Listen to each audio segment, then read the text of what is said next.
The trade reporting requirements for Emir kick in from February the 12th. I'm here with Michael Overlander, who's the Chief Executive of Sucden Financial, to discuss what they mean. Hi, Michael. So, let's have a chat about this. Emir, obviously we've heard a lot about it. Can you tell us a little bit about how you think it's going to start to impact brokers? I think it already has. We're probably witnessing one of the most important changes in regulation that we've seen in London, in Europe, in the world maybe, for a long, long time.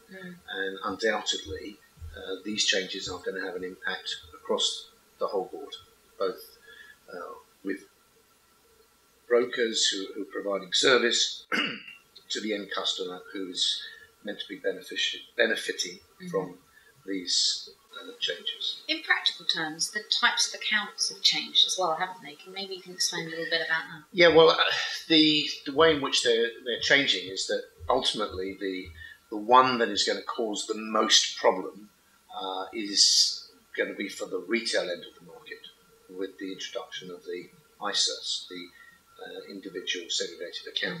And the ISA scenario is fine for clients who are trading in a single either commodity or at least a single group of commodities traded on the same exchange. Right.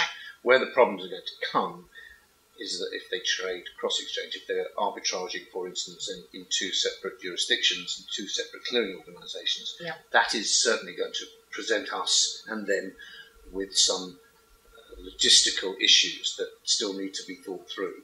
And unfortunately, I'm not convinced that all of the practicalities have been thought through by legislators and in turn regulators before they've actually been implemented. One of the big problems that you see as the glaring issues then with the practicalities, credits being much discussed, is that one of them? Or? Well, certainly if we can come back to the ISA side of things, that if a client is doing, and let's look at the simple example of an arbitrage. At this moment in time, it is quite possible that brokers will see that the risk for an arbitrage is X, right. And that's a relatively small proportion of what is what is at stake here.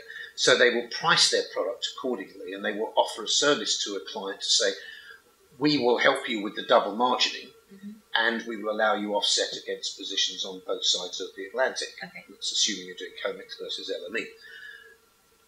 This will no longer be an easy solution for brokers to provide, because margins have to be segregated, and variation margins have to be segregated. Which is not the case right now. Which is, well, because the broker can actually commingle, commingle within the same account for the same client, and take advantage of the rise versus the fall and net the two off. That won't be easy anymore because the broker is no longer able to keep excess funds. Those excess funds have got to be passed to a clearing organisation.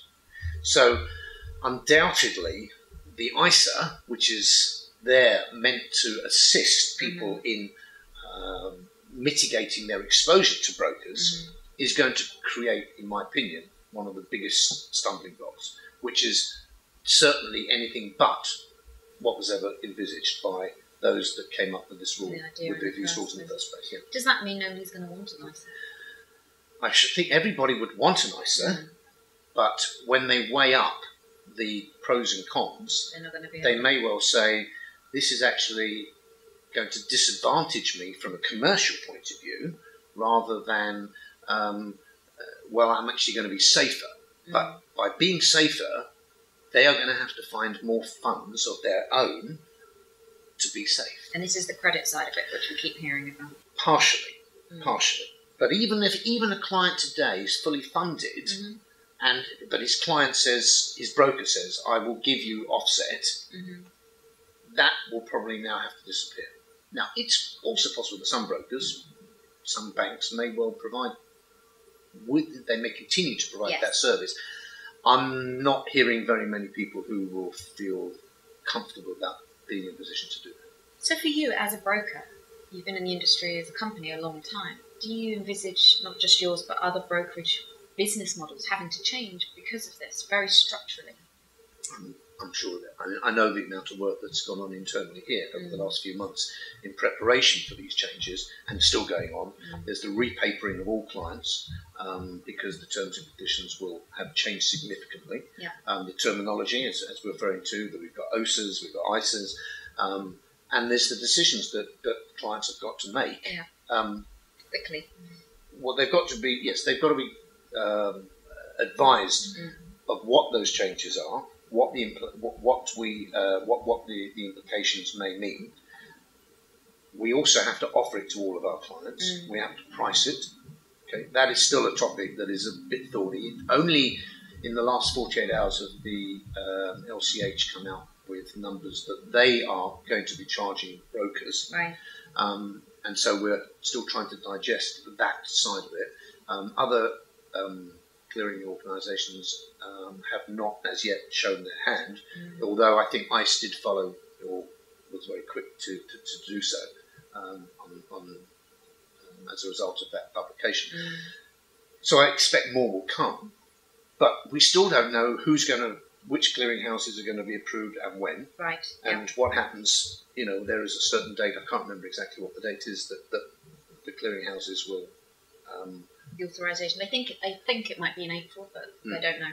And we don't know if, in fact, if everybody's going to be done pre that date. Right. And questions are arising in all of our minds. What happens if one does and one doesn't? And so there are still so many unanswered questions, perhaps unasked questions, because we don't even know exactly what the problems are. But I think this is the most complicated set of rules and changes to the rules that we've seen for a long, long time. Tough to get your head around. And I haven't met anybody at the moment who isn't walking around thinking, Emir, that's a 4-letter word. And that's the only 4-letter word we're going to be saying here. So thank you, Michael. That's great. I'm Andrea Hotter, reporting from